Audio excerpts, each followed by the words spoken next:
Howdy folks, it's Adriel, the hunting gear guy, and this is the Mossberg Maverick 88. Now this one is the long barrel version. They also come in an 18.5-inch barreled version, and it's a value priced pump action shotgun made by Mossberg. This is probably the cheapest decent quality pump shotgun on the market. The fit and finish is okay, and the functionality is fantastic. So why don't we take a closer look at this thing? First things first, let's make sure it's empty.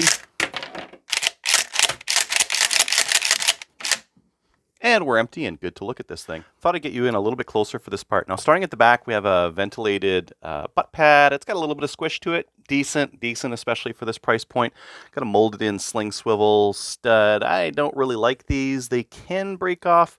It's probably okay in this situation. If you really care, you could grind it flush and then drill a steel stud in there. No cap on here. Who cares? A little bit of a part line on the middle there. You can see it was like manually worked over, but it continues over here. If you really cared, you could like hit this with a file and just kind of smooth it down. But on the working surfaces, it's not that bad. Getting up a little bit further, we have our trigger controls here. It's very simple. We've got a crossbolt safety there. Red is dead, so that's on fire. That's on safe.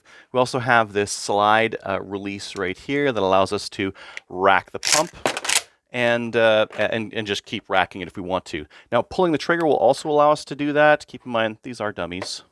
So if you pull the trigger, that'll fire off, and then you're also able to rack it. Or you can just press down on that slide release to let them all out. Looking on the side here, we've got a standard ejection port. We have the Mossberg style hidden lifter, so there's no lifter that gets in the way of these things. It actually pops up. So if I rack it back, you can see that lifter pops down. It's ready to take that next shell, and as it pops up, it makes for a nice open area at the bottom here. Now moving forward here, the pump is actually actuated on both sides, 2 rods here. The pump is a pretty basic, like ribbed for your pleasure style pump on here. The barrel, at least on the longer barrel version, has a mid bead, a little brass piece there, as well as a white bead at the front. It would be nice to get a fiber optic on the front there. That really is the way things are going, but you take it as you go. Now, the longer barrel version also has this interchangeable choke on here. It comes with a mod, and you can buy sets of other ones for fairly inexpensively. I would say that this is a more practical choice because a mod choke is super practical for lots of different kinds of hunting and target shooting and that kind of thing. Clay's fantastic for that stuff as well.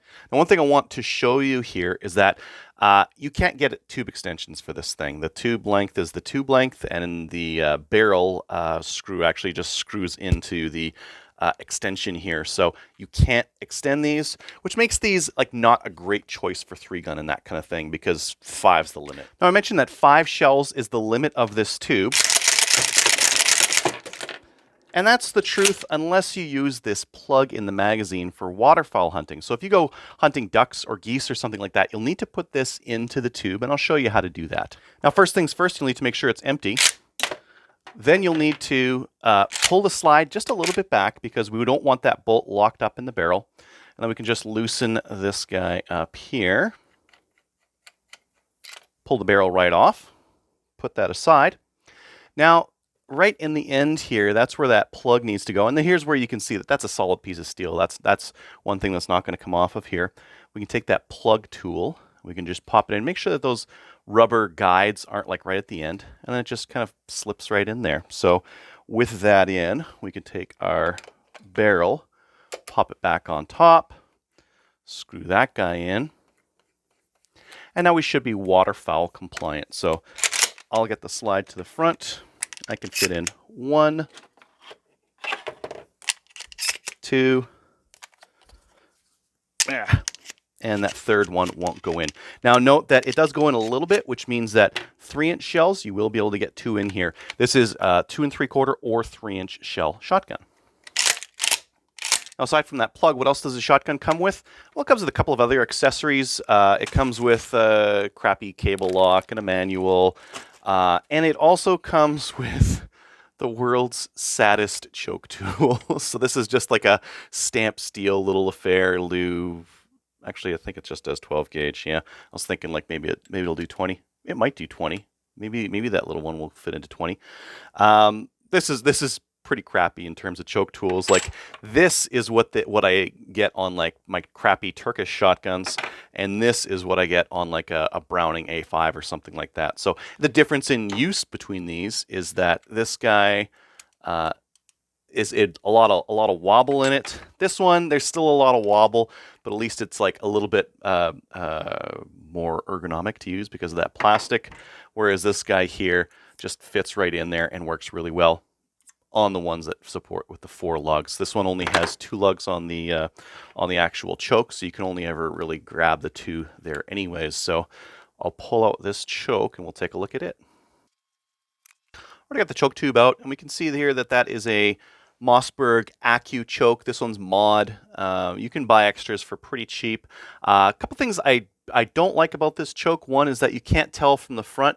There's no scores to see like what choke you have in there, so you have to take them out and read the writing on the side to know what you've got in there. But they are fairly compact. They don't really have like a super great seal on here, so the gases will get into the threads a little bit in comparison to some of the other chokes out there, like the Browning choke, for example. Right, next, why don't we do a full field strip? So to do that, we're just going to empty it first. We're empty. We're going to pull that barrel off. And then we're going to start punching some parts out. We've got 2 pins in the back here. One of them's holding on the trigger group, so I'm going to take that one out first. I'm just pushing it out with this punch. And that should allow me to pull this trigger group out. Now there's the trigger group all on its own.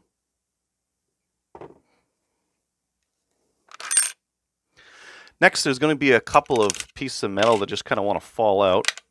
Let's see, where's the other one? And there's the other one. So those will go on the sides. Next thing I'm going to do is take out the carrier. And then I can pull the slide off. Slide the pump. Next, I can move the bolt forward. And this lifter here, I'm going to need to pull it up and then squeeze it to remove it. And what I'm doing when I'm squeezing it is just clearing these against the holes in there that hold them in. Finally, my bolt can come out. I don't need to remove anything else. If I wanted to, I could remove the ejector there, but you shouldn't really need to. All you need to do at this point is get a towel or something and wipe the inside of this thing. I just want to point something out to you real quick. And that's how the lug engages the barrel, so how it holds on. You can see that big square cutout there. That's actually where the lug is going to hang on to the barrel. So that cutout in the bolt engages with this lug right here. And we've got a little camming surface down here. That lines up with this carrier right here. So the carrier fits in there.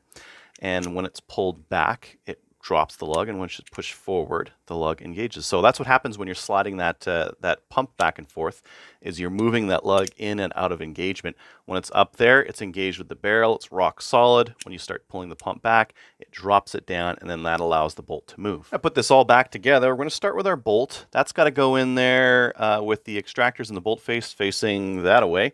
And we're just going to slide it in there and just schmiggle it around until it is in place. Next, I'm just going to push it a little bit forward, and I'm going to grab our lifter. I'm going to squeeze those together, and I want these to pop out right there. So I'm just going to look in there. This would be a lot easier without all these lights on me. There we go. So now I got my bolt in. I'm going to need to get it in one specific spot, and that's right about here. A little bit further forward. I'll show you why in just a minute. I'm going to take my pump. I'm going to slide that on. It's actually going to engage with these little holes here and there. So it's going to fit in there. And I'm just going to guide it in.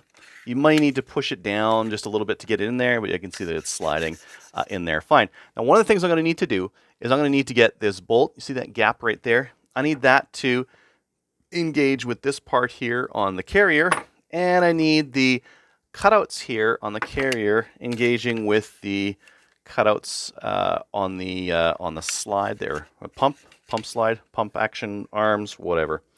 So I'm going to have to do all three of those things at the same time. So I'm going to need to make sure that that's in the correct spot, the bolt's in the correct spot, and I'm going to drop this guy in. These wings here only have a certain cutout that's for them, so this is kind of touchy. Oh, did I get it that easy? I got it that easy. Look at that. I can tell that I've got it incorrectly because if I pull back on it, that lifter is going up. I'm pushing down on this, by the way. There's nothing holding this in otherwise. And I can pull it forward. You might need to wiggle it a bit to pull it forward. And I can see that that's working correctly. Next, I'm going to need to get these little metal arms into each of the recesses on the sides. This is kind of a pain in the butt. You want to do this very carefully, and then you want to immediately follow up with the trigger. So just a couple of tips here. You see that big post there? That big post is going to fit in that hole right there. The other one doesn't have a post that sticks through the side, so that's kind of a tip. And the other tip is that that round piece there, again, has to act against the shells like that. So that kind of tips me off as to where they need to go. So that first one here is going to go in on the one side. It doesn't matter what order of operations you're going. I'm looking on the outside at that hole there to see where the pin is. And if it's in the right spot, it should just snap into place. And you can see that pin there now. So that one's in correctly. Now it'll just fall out. There's just gravity holding it in. So I can't show you guys the next part here, but that one's going in like so. Both are in. This one metal side there wants to come off on me, so I'm just holding it in place as I get that guy there. And then I push my trigger group into place. I'll take a look through this hole here, get everything lined up, and pop that pin in.